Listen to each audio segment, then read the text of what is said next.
నమస్తే, welcome to I dream social spotlight with కవిత.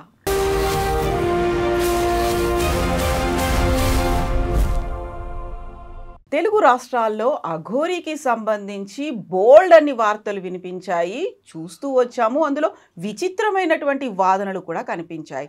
అంతే సడన్గా ఈ మధ్య కాలంలో అఘోరీకి సంబంధించి సంచలనాలు కలిగించేటువంటి వీడియోలు, వార్తలు వస్తున్నాయి. కిడ్నాప్ చేసింది అనేటువంటి ఒక మాట వినిపిస్తోంది పేరెంట్స్ దగ్గర నుంచి. అయితే అఘోరీకి సంబంధించి గతంలో చేసినటువంటి వాదనలు ఏమయ్యాయి? సనాతన ధర్మ పరిరక్షకురాలన్నారు, అఘోరీ మాత అన్నారు, తను దీక్ష తీసుకుంది, తపస్సు చేసింది అన్నారు. బట్ ఇప్పుడు వెలుగులోకి వచ్చినటువంటి విషయాలు వాస్తవమేనా? ఏం జరిగింది? గతంలో అఘోరీకి రక్షణ కల్పించాలి అంటూ పోలీసులకి లెటర్ రాసినటువంటి హైకోర్టు అడ్వకేట్ సాయి కృష్ణ ఆజాద్ గారు మనతో పాటుగా ఉన్నారు. ఆయనతో మాట్లాడదాం. ఆజాద్ గారు నమస్కారం అండి. నమస్తే కవిత గారు. సో మనం గతంలోనే అఘోరీకి సంబంధించి ఒక ఇంటర్వ్యూ చేశాం. అవునండి. ఆ టైంలో మీరు పోలీస్ ప్రొటెక్షన్ అఘోరీకి కావాలి, తను డిఫరెంట్ ప్లేసుల్లో తిరుగుతోంది, సో తనకి ప్రొటెక్షన్ ఇవ్వండి అనే ఒక ఇమ్మీడియట్ గా పోలీసులు కూడా ఒక రక్షణ అనేది ఇచ్చారు. ఏ గుడికి వెళ్ళినా ప్రోటోకాల్స్ అనేవి ఉన్నాయి. అఘోరీ మాతగా అందరూ ఆదరించారు, ఆమె దగ్గరికి వెళ్ళారు, ఆశీర్వాదాలు తీసుకున్నారు. లేటెస్ట్ గా వస్తున్నటువంటి వీడియోలు, వార్తలు ఇవన్నీ ఎలా చూస్తున్నారు మీరు? అది నాకు కొంచెం బాధ అనిపించింది. అంటే ఎందుకు అంటే సనాతన ధర్మం గురించి ఆమె పోరాడారు. అప్పుడు నేను ఇప్పుడు సబ్జెక్ట్ కాదు, పోరాడారు ఆమె. సరే, దానికోసం గుళ్ళు గోపురాలు తిరుగుతున్నారు. ఆ టైం కార్తీక మాసం, ఆ టైంలో శివుడికి సంబంధించిన తిరగటం పర్లేదు. ఇక హిందూ ధర్మం కోసం ఆమె పోరాడుతున్నారు అనే దానిపైన నేను కొంచెం సపోర్ట్ చేశాను అన్నమాట. వాస్తవమే సపోర్ట్ చేశాను. చేసిన తర్వాత కాలక్రమేణా మళ్ళీ ఆమె వెళ్ళటం రావటం ఇంకేదో జరుగుతూ ఉన్నాయి. జరిగిన తర్వాత నాకు నిన్న మొన్న చూశాను, అది వర్షిణి అనే ఒక అమ్మాయితో తిరుగుతున్నట్టుగా, అమ్మాయిని ఏదో లోబర్చుకుందని చెప్పేసి. తర్వాత వాళ్ళ అన్నయ్య ఏదో కొన్ని కామెంట్స్ కూడా చేసినట్టుగా ఇవన్నీ వస్తూ ఉన్నాయి. సో రాత్రి నేను ఫోన్ చేశాను. సరే, వాళ్ళేదో ఆమెకు సంబంధించిన ఏదో వాళ్ళ వర్షనాలు చెప్పుకున్నారు. అయితే నేనేమంటున్నానంటే, ఇక్కడ ఒక మంచి పని కోసం వెళ్ళినప్పుడు, అంటే ఇప్పుడు హిందూ ధర్మ పరిరక్షణ, సనాతన ధర్మ పరిరక్షణ కోసం వెళ్ళినప్పుడు మనం ఒక మనిషిగా, ఒక న్యాయవాదిగా, ఒక హిందూ సంబంధించిన వ్యక్తిగా మనం సపోర్ట్ చేశామండి, కాదని ఎవరు అంటారు. కానీ ఇప్పుడు ఆమె చేసేది పనులు ఎలా ఉన్నాయంటే అసహ్యంగా ఉన్నాయి, వెగట పుట్టిస్తున్నాయి. అసలు దీనికి దానికి ఏం సంబంధం? ఇప్పుడు ఆ అమ్మాయి మీ దగ్గరకు వచ్చినప్పుడు ఆమె ఏదో పొద్దున ఏదో వేరే ఛానల్ ఏదో ఇంటర్వ్యూ చూసా, కొద్దిసేపే చూసా, టైం లేదు. చూసినప్పుడు అదే ఆమె చెప్పడం ఏంటంటే, వాళ్ళని బాగా చూసుకున్నారు, నన్ను మంగళగిరిలో నాకు కారు చెడిపోయినప్పుడు బాగా చూసుకున్నారు, అదైపోయింది, నేను దీక్ష ఇచ్చాను, అది ఇది అని చెప్పేసి చెప్పడం జరుగుతూ ఉంది. అంటే ఓకే, అది వరకు కరెక్టే, కాదని అనట్లేదు. కానీ ఇట్లా కలిసి ఉండటము, ఏదో పెళ్లి చేసుకుంటాను అనటము, ఇంకేదో రకరకాల మాటలు వస్తూ ఉన్నాయి. తర్వాత వాళ్ళ అన్నయ్య ఏదో అసభ్యకరంగా మా పట్ల ప్రవర్తించిందని, లేకపోతే మా చెల్లిని లోబర్చుకుందని చెప్పేసి ఏదో వాళ్ళు కామెంట్ చేస్తూ ఉన్నారు. సో అలాంటి కరెక్ట్ కాదు అని నేను అంటున్నాను. అంటే ఎందుకు అనాల్సి వస్తుందంటే, మన సనాతన ధర్మ పరిరక్షణలో నువ్వు ఒక కట్టుబడి ఉన్నదాన్ని కట్టుబడి ఉండాలి. అదే దాని మీద అదే ఫ్లోలో వెళ్ళాలి. అట్లాప్పుడు నీకు సమాజం హర్షిస్తుంది, మాలాంటి వాళ్ళు మేధావర్గం మీకు సపోర్ట్ చేస్తారు, పోలీసు వాళ్ళు సపోర్ట్ చేస్తారు, మీలాంటి పాత్రికేయ మిత్రులు సపోర్ట్ చేస్తారు. అలా కాకుండా దీన్ని ఈ రకంగా వాడుకుంటాం, లేకపోతే ఈ అమ్మాయిని అంటే ఆమె ట్రాప్ చేసింది అనొచ్చో, వాళ్ళ వర్షన్ ఏంటంటే వాళ్ళ అమ్మ నాన్న వర్షన్ వశీకరణం అంటారు. అంటే మరి ఉందో తెలియదు నాకు, కానీ వాళ్ళు చెప్పడం వశీకరణం చేసుకుంది, ఆమె క్లచెస్లో పెట్టుకుంది, ఆమె కడుసన్నల్లో పెట్టుకుంది అని చెప్పేసి ట్రాప్ అని ఏదో రకరకాలుగా వాళ్ళు చెప్తా ఉన్నారు. కాకపోతే ఆ అమ్మాయి వర్షిణి అనే అమ్మాయి ఏం చెప్తుందంటే, నేను మేజరు 23 years అంత అమ్మాయి అనుకుంటా, నేను మేజరు, నేను ఎవరితోనే ఉండొచ్చు, నేను ఉంటాను, నాకు ఆమె దీక్ష ఇచ్చింది అన్నప్పుడు మనం ఏం చేయలేం. నేను ఏం చేయలేను, వాళ్ళ పేరెంట్స్ కూడా ఏం చేయలేరు. ఎందుకంటే భారత రాజ్యాంగం ఇచ్చిన హక్కు అదే. వర్షిణి అన్న అమ్మాయికి భారత రాజ్యాంగం ఇచ్చిన హక్కు, అమ్మాయి మేజర్ అయిన అమ్మాయి ఆ మాతతో ఉండొచ్చు, అంటే అఘోరితో కూడా ఉండొచ్చు, అఘోరి మాతతో ఉండొచ్చు. దానికి మనం ఏం చేయలేం కదా మేడం, చట్టం అలా ఉన్నప్పుడు. దీన్ని ఇంకో కోణంలో చూసి తప్పురా బాబు అని చెప్పడం తప్ప మనం ఏం చేస్తాం మేడం? అడ్వకేట్ సాయి కృష్ణ ఆజాద్ గారు, అఘోరీ మాత సనాతన ధర్మ పరిరక్షకురాలు, తనకి ఒక ఆపదలు ఉన్నాయి, తను ప్రతి చోట తిరగడానికి ఒక ఫ్రీ ప్యాసేజ్ ఇవ్వాలి, ప్రొటెక్షన్ ఇవ్వాలి అని నమ్మినటువంటి సాయి కృష్ణ ఆజాద్ గారు ఆ రోజు పోలీసుల దగ్గరికి వెళ్ళారు, లెటర్లు పెట్టారు, డీజీపీలతో మాట్లాడారు. ఇవన్నీ అయిన తర్వాత ఎస్పీలకు కూడా ప్రత్యేకమైనటువంటి ఆదేశాలు వచ్చాయి. అక్కడి దాకా మీకు సనాతన ధర్మ పరిరక్షకురాలు అనిపించింది తను. ఆ తర్వాత కూడా అనిపించింది ఆ ప్రోటోకాల్స్తో దేవాలయాలకు వెళ్ళడం, ఆ తర్వాత ప్రతి ఇష్యూ గురించి తను మాట్లాడింది. రేప్ అయిన సంఘటన, సోషల్ ఇష్యూస్ ఏమున్నా కానీ తను ఇమ్మీడియట్ గా రెస్పాన్స్. దర్గా గురించి కూడా ఏదో మాట్లాడారు, అది ఏ ఊరు నాకు గుర్తురాట్లేదు. కరీంనగర్ దగ్గర ఏదో దర్గా తీసేయాలి గుడిలో అని చెప్పి అంట. అది ఓకేనండి, నేను అదే అంటున్నా కదా, అలా మంచితనం వెళ్ళినప్పుడు ఎవరైనా సపోర్ట్ చేస్తారు కదా. అప్పుడు సపోర్ట్ చేయడమే కాదు, మీరు ఆవిడతో మాట్లాడారు కదా. అవును, మాట్లాడాను. అప్పుడు మిమ్మల్ని ఒక బాబు అని సంబోధించినట్టుంది. అవును, బాబు అని సంబోధించింది. అవును బాబు అని సంబోధించింది. అన్ని బాగానే ఉన్నాయి. చాలా గ్రేట్ఫుల్ గా ఒక గ్రాటిట్యూడ్ అనేది కూడా కనిపించింది. థ్యాంక్స్ అనేవి అందులో వినిపించాయి. ఇవన్నీ ఇప్పుడు సడన్ గా ఇంకొక అవతారం, ఇంకొక రూపమా, లేకుంటే లోపల ఉన్నటువంటి ఇంకొక దాన్ని షేడ్ అంటారా, ఏదో బయటకు వచ్చిన తర్వాత మళ్ళీ మాట్లాడారా ఆజాద్ గారు? నిన్న నేను మాట్లాడి ఏం జరిగింది ఏంటంటే చెప్పట్ల విషయము అంతా నా ఇష్టం అన్నట్టుగా అంటున్నారు. దాని మీద అడిగి ఏంటి ఇలా జరుగుతుంది, ఆ రోజు అంతా మంచిగా సనాతన ధర్మం గురించి బాగా మాట్లాడారు మీరు, నేను సపోర్ట్ చేశాను, ఒక హిందూ ధర్మ పరిరక్షకుడు అని మీరు అన్నారు, నాకు చాలా హ్యాపీ అనిపించింది. మీరు అంటారు కానీ అన్ని బాబు అంటది, ఆమె బాబు అయ్యా అని అంటది, అలా అంటది, అంత తండ్రి అంటది ఒక్కోసారి. అంత మంచిగా మాట్లాడి ఏంటి ఇలా జరిగింది అని నేను అన్నా నేను ఇట్లా జరిగింది, ఇదేం పద్ధతి, నువ్వు చేయాల్సింది చాలా లోక కళ్యాణం చాలా ఉంది, ఇది చేసుకొని ఇదేంటి అన్నప్పుడు ఇంకా ఏమి సమాధానం ఏం చెప్పలేదు, ఫోన్ పెట్టేశారు. ఇక కంటిన్యూ చేయలేదు, ఫోన్ కట్ చేశారు. మనం చేస్తే ఫోన్ కట్ చేస్తూ ఉన్నారు. సరేలే మరి అది ఆ వ్యక్తిగత విషయం చేయమని నాకు ఎలాంటి అభ్యంతరం లేదు, మీరు పర్మిషన్ ఇస్తే. ఎందుకంటే ఆ టైంలో లోక కళ్యాణం కోసం వచ్చింది అని మీరు అనుకున్నారు, లేకుంటే అనుకున్నాం కదా. నా టైం కూడా విలువైన సమయాన్ని కూడా వెరీ ఫస్ట్ టైం తను బయటకు వచ్చి మీడియాతో మాట్లాడింది ముత్యాలమ్మ గుడికి సంబంధించి అక్కడ విగ్రహ ధ్వంసం జరిగింది, అపచారం జరిగింది, మనం అంతకుముందు చూడనటువంటి ఒక విషయం జరిగింది అనే దాంతో. సో మీరు ఇప్పుడు అఘోరీ మాతకి కాల్ చేస్తున్నారు. ఆమె కదా అఘోరీ మాత. మీరు కాల్ చేస్తున్న వ్యక్తి సమాధానం. అది ఏంటంటే లోక కళ్యాణం కోసం అనుకున్నారు, అదే మాట మాట్లాడారు. ఒకటండి మీకు తెలియదే కదా, ఇప్పుడు ఒకసారి మనం ఓపెన్గా మాట్లాడుకున్నాం. మన పరిచయం దాదాపు అంటే మామూలుగా 15 years నుంచి మన స్నేహం అంటే పరిచయము. మీరు ఒక సిస్టర్గా బ్రదర్గా మనం ఎన్నో కార్యక్రమాలు చేశాను. నేను ఒక న్యాయవాదిగా హ్యూమన్ రైట్స్ కేసులు చేశాను, ఎన్నో కేసులు చేశాను, మీకు తెలియదు ఏం కాదు. జోగిని శ్యామల గారిది కూడా మనం చేసాం, మీకు గుర్తుంది కదా, అప్పుడు కూడా లోక కళ్యాణం కోసం చేసాం.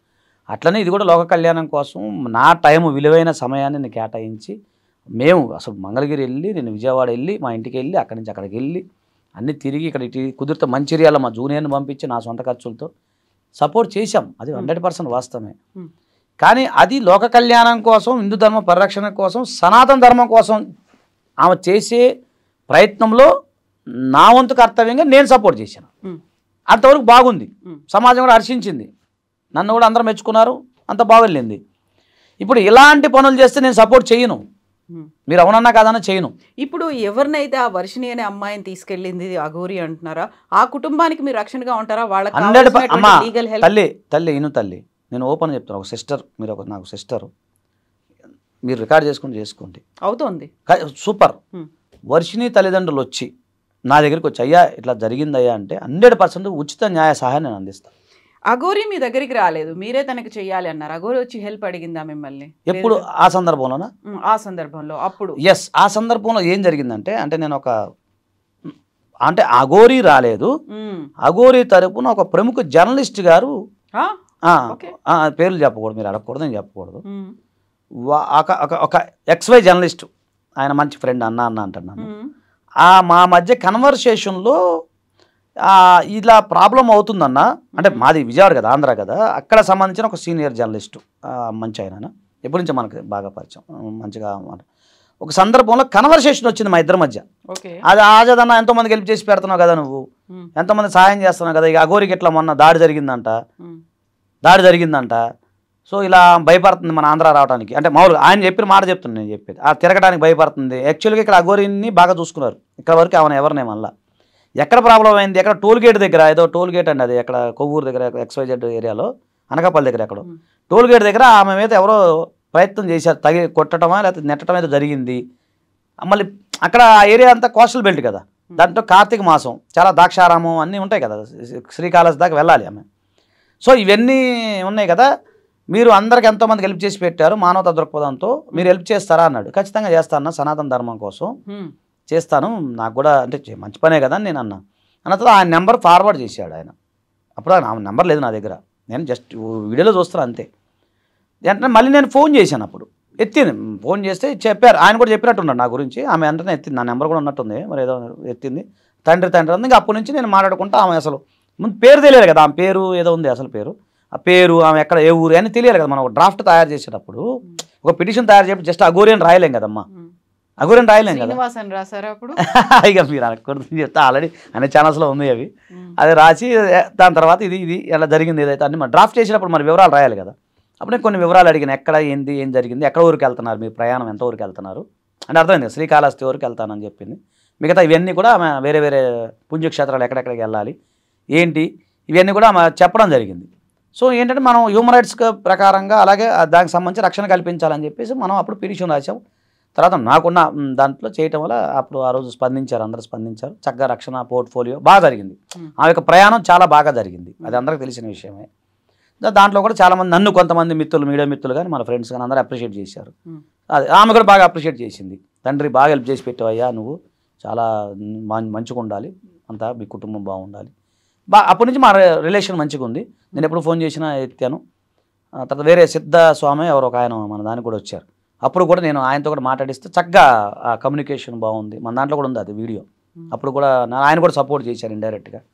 అట్లా అందరూ ఆ పైనుంచి అఘోరి నుంచి అందరూ వాళ్ళు సిద్ధ స్వామి కానీ మనం కానీ ఇంకా కొంతమంది హిందూ సంఘంలో అందరూ సపోర్ట్ చేశారు, నేను కూడా సపోర్ట్ చేశాను.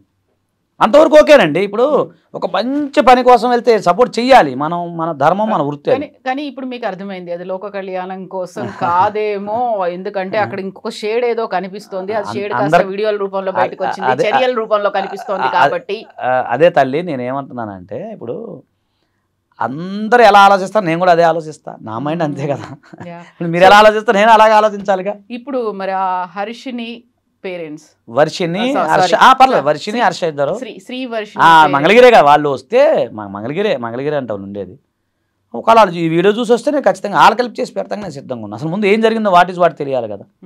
ఒకవేళ లేదు వాళ్ళ అమ్మాయిని వాళ్ళ వర్షంలోనే జరిగింది ట్రాన్స్లో తీసుకెళ్ళి నా బిడ్డ నాకు కావాలంటే ఖచ్చితంగా హెల్ప్ చేసి పెడదాం, అదే సమస్య లేదు అందులో. సో ఈ వీడియోలు ఈ విషయాలు ఇవన్నీ వెలుగులోకి వచ్చిన తర్వాత బయటకు వచ్చిన తర్వాత మళ్ళీ మీరు ఆ మాతతో మాట్లాడలేదు, అఘోరి మాత? ఇప్పుడు చూసారుగా మీ ముందే ఫోన్ ఎత్తారు, నా ఫోన్ ఎత్తలేదు. నేను మాట్లాడడానికి సిద్ధంగా ఉన్నా ఇప్పుడు కూడా. అసలు ఏంది ఎందుకు ఇలా చేస్తున్నాను అడగడానికి కూడా సిద్ధంగా ఉన్నా నేను. ఇప్పుడు ఒకటండి, ఒక మంచి పని జరిగింది. ఒక పిల్లోడు ఉన్నాడు, మన అబ్బాయే ఉన్నాడు. వాడు మంచి కార్యక్రమం చేసినప్పుడు అరే సూపర్ చేసేవరా అంటాం, సహజం అది. అదే వాడు చెడ్డ పని చేశాడు అనుకో, మనం మందలించడం తప్పు, మనకున్న రైట్ అదేగా. ఇప్పుడు అరే చేయకూడదని చెప్తాము. నేను అసలు ఏం జరిగింది ఏందో మాట్లాడదాం అంటే కమ్యూనికేషన్ లేదు. అన్ని ఛానల్స్కి ఇంటర్వ్యూ ఇస్తుంది, నా ఫోన్ ఎత్తట్లా. మనకి ఆమె ఇష్టం, మనం ఏం చేస్తాం. ఒకవేళ ఈ రోజు కనుక ఎత్తితే మాట్లాడతాను నేను. ఏంటి ఇలా ఎందుకు, అసలు ఏం జరిగింది ఏంటి, వాట్ ఇదేం పద్ధతి, మీకు చెప్పింది ఏంటి, మేము చేసిన సపోర్ట్ ఏంటి, అందరూ నీకు మీడియా మిత్రులు, మేము హిందూ సంఘం వాళ్ళు చాలామంది నీకు తెలియకుండానే బోల్డ్ మంది ఇండైరెక్ట్గా సపోర్ట్ చేశారు, వీళ్ళందరూ సపోర్ట్ చేశారు, నువ్వేంటి ఇలా చేస్తాను ఖచ్చితంగా నేను అడుగుతా, నేను ఖచ్చితంగా అడుగుతా. అలాగే వర్షిని తల్లిదండ్రులు వచ్చినా అలాగే నేను ఖచ్చితంగా హెల్ప్ చేసి పెడతా. న్యాయం వేటి పక్క ఉంటా నేను ఉంటాను మేడం. అమ్మాయి మేజర్ కాబట్టి ఆమె డెసిషన్స్ ఆమె తీసుకోవచ్చు, ఎక్కడికైనా వెళ్ళొచ్చు, ఎవరితో అయినా వెళ్ళొచ్చు. కానీ అలా కాకపోతే ఇదే కదా కండిషన్ అక్కడ. చెప్పండి. సో పేరెంట్స్ కి కంప్లైంట్స్ ఉన్నాయి, బలవంతంగా తీసుకెళ్ళింది, ఏదో మాయ మాటలు చెప్పి తీసుకెళ్ళింది అనే దాంతో పాటుగా వాళ్ళ అన్నయ్య ఏదో చెప్తున్నాడు, కుటుంబంలో డిస్టర్బెన్సెస్ ఉన్నాయి, వాళ్ళ అన్నయ్య చెప్పేటువంటి మాటలు ఇవన్నీ చూసిన తర్వాత నాకు కూడా అనిపిస్తుంది. సో ఆ అమ్మాయి ఈజ్ నాట్ ఇన్ సేఫ్ ప్లేసా, సేఫ్ హ్యాండ్సా అనిపించింది అనుకోండి, అప్పుడు తీసుకురావడానికి కూడా చర్యలు అయితే చేయాలి కదా. చేసుకోవాలిగా, ఒక ప్రాణాన్ని మనం రక్షించడం వాళ్ళు అవుతాంగా, తప్పేముంది దాంట్లో. ఇంకోటండి, ఒక ఆడపిల్లల్ని పెళ్లి కావాల్సిన అమ్మాయిని అల్లారు ముద్దుగా పెంచుకొని పెళ్లి కావాల్సిన అమ్మాయిని అలా చేస్తే ఏ తల్లిదండ్రులను ఒప్పుకుంటారా? ఇప్పుడు మన ఇంటి ఆడపిల్ల ఉందండి, ఇప్పుడు ఇలాగే వెళ్ళిపోయింది అనుకో, మనం ఊరుకోం కదా మేడం, ఎవరైనా ఊరుకోం కదా, ఎవరు ఆడపిల్లని ఒకటే కదండి. నేను అదే అంటున్నా, అమ్మాయి వర్షిని వాళ్ళు తల్లిదండ్రులు వచ్చి అయ్యా ఇలా జరిగింది, మీరు ఎలాగ లీగల్గా ఎలా వెళ్తారు ఏంటంటే నాకు నాలెడ్జ్ మేరకు లేకపోతే ఖచ్చితంగా నేను ఎలా హెల్ప్ చేసి పెట్టి చేస్తాను. లోక కళ్యాణం కోసం ఎప్పుడు నేను ఆజాద్ ఎప్పుడు ఉంటాడు మేడం, మీకు తెలియదు ఏం కాదు, అది ప్రజలందరికీ తెలుసు ఆ విషయం. అఘోరి లోక కళ్యాణాన్ని వదిలేసిన ఆజాద్ గారు మాత్రం లోక కళ్యాణాన్ని వదిలేయారు. అది మన బై బర్తే మా జీన్స్లోనే ఉంది, మనం దాన్ని పోగొట్టుకోలేం. ఎస్, చూద్దాం మళ్ళీ ఫర్దర్ గా ఎలాంటి ఎపిసోడ్స్ చూద్దాం, ఏం జరుగుతుంది. కానీ ఒకటి ఇలాంటి జరిగితే మాత్రం ఎంకరేజ్ చేయను మేడం, మొహమాటమే లేదు. వచ్చి బతిలాన్న కూడా ఇల్లు ఆ పని చూసుకోని చెప్తాం. ఎందుకంటే ఒక ఆడపిల్లని అన్యాయం చేయద్దు కదా. కాకుంటే ఇన్ని జరుగుతున్నాయి, అప్పుడు ఆ టైంలో అఘోరీ మాత అనగానే ఒక సనాతన ధర్మమో ఇంకోటో అదే చాలా మంది గుర్తొచ్చింది కదండి. సపోర్ట్ చేశారు. మరి అవును. ఇప్పుడు ఇవన్నీ బయటకు వచ్చిన తర్వాత ఎవరెందుకు మళ్ళీ మాట్లాడలేకపోతున్నారు? వస్తున్నాయి కదా, ఒక్కొక్కరు గలాన్ని వినిపిస్తున్నారు కదా, బయటకు వస్తున్నారు కదా, ఒక్కొక్కరు చెప్తున్నారు, చాలా ఛానల్స్ వస్తున్నాయి. ఈ నిన్నే కదా బయటపడినంత మ్యాసివ్ గా రావట్లేదు, ఇప్పుడు మెల్లిమెల్లిగా కొద్ది కొద్దిగా వస్తున్నాయి. మ్యాసివ్గా రాకపోవచ్చు, కానీ స్పందించే వాళ్ళు స్పందిస్తూనే ఉన్నారు. ఎవరితో నాకు సంబంధం లేదు మేడం ఈ ప్రపంచంలో. నాకు ఏదనిపిస్తే అది నేను ఖచ్చితంగా చేస్తాను, మనసాక్షిని బట్టి. ఆజాద్ గారు, చూద్దాం మళ్ళీ నెక్స్ట్ ఫర్దర్ ఎపిసోడ్స్ ఎలా ఉంటాయో, అంతే. ఎలాంటి ట్విస్ట్లు టర్మ్స్ ఉంటాయి. వర్షిని వాళ్ళు చూడండి, మీకున్న కమ్యూనికేషన్ ఉంటే పిలిపిద్దాం, వాళ్ళని కూడా ఇక్కడ పిలిపించి మాట్లాడదాం, తప్పే ఉంది. అదేదో మీరే తీసుకోండి, ఆ పుణ్యం మీరే కట్టుకోండి. నేనా? మీరు ఒక పుణ్యాన్ని కట్టుకున్నారో దాన్ని ఫర్దర్ గా కంటిన్యూ చేయండి. ఇంకొక లోక కళ్యాణం, ఇంకొకరికి ప్రొటెక్షన్, ఇంకొకరికి రక్షణ మీరే కల్పించండి యాజ్ అడ్వకేట్ గా. ఎస్ అండి, thank you so much Azad గారు.